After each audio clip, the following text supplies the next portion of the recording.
this issue of homosexuality is a very serious issue because it is an issue of the human race. So it's not something that you should discuss to be seen, to be what? No, no, no, no. You only talk because you are sure of what you are saying. Otherwise, keep quiet. Don't add to the confusion.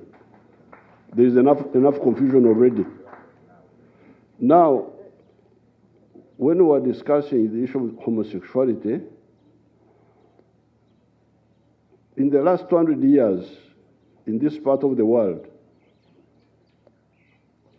Ankole, Kigezi, Buganda, Bunyoro, Karagwe, Tanzania. So, but it was a smaller number. I have had 5 names in the last 200 years. Because me, I'm from this area here. My clan is one of the oldest in this part of the world. Now, when this issue, at that time, of course, this was a private issue. People were not they were not encouraging it, but also they were not fighting it because it was like hidden, small secret of some few people. The problem with the Europeans is that they bring things which are out of place.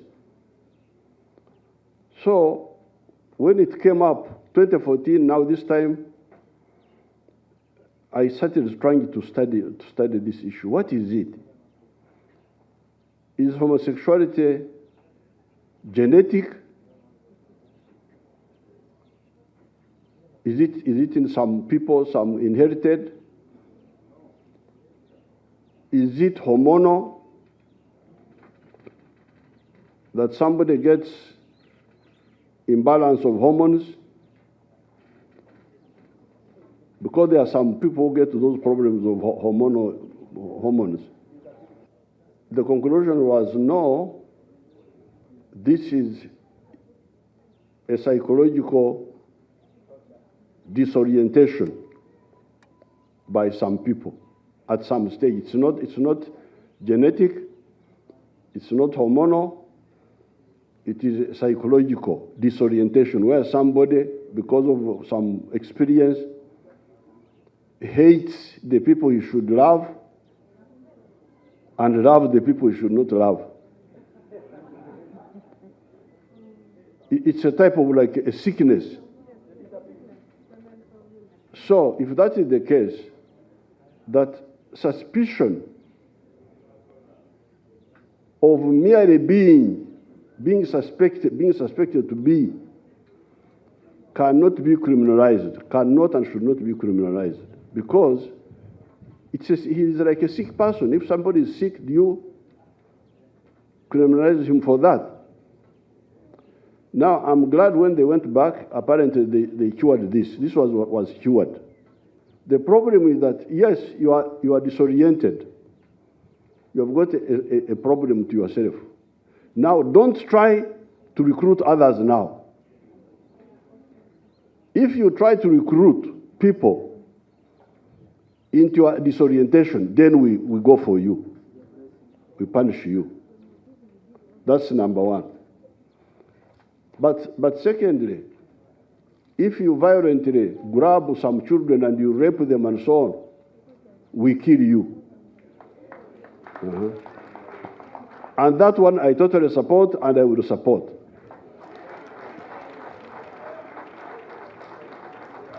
The 3 positions. Number one, merely being suspected of being is not an offense in itself.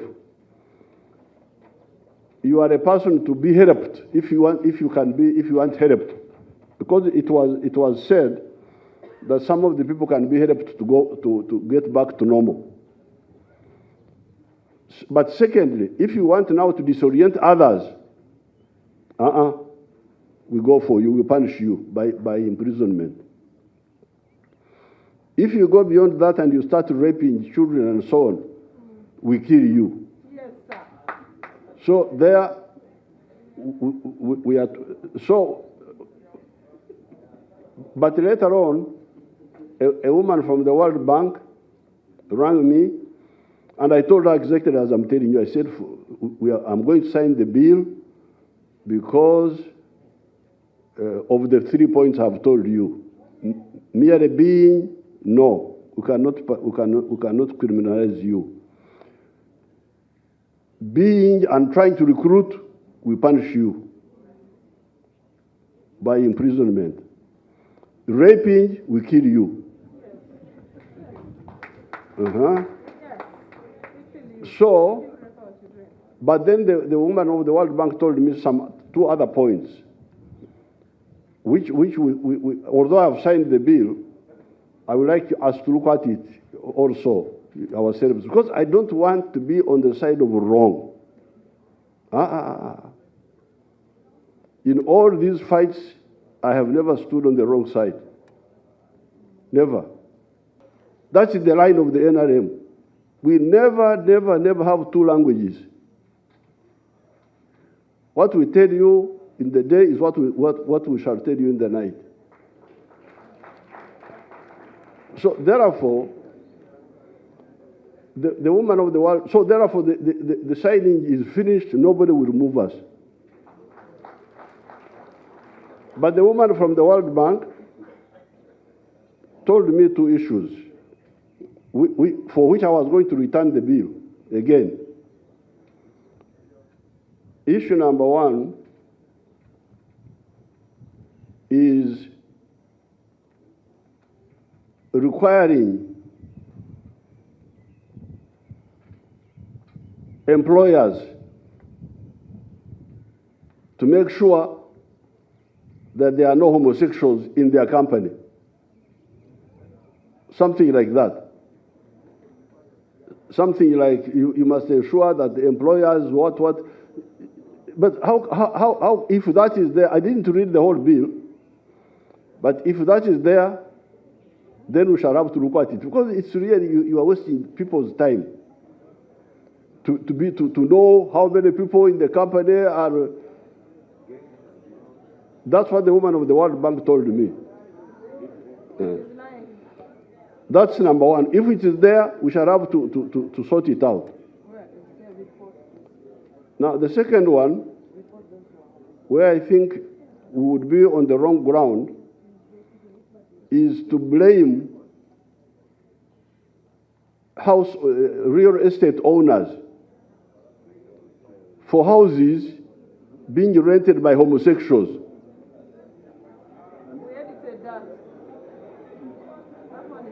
If that is there, then we should sort it out. We don't have time to go into that now, but we shall have time for that.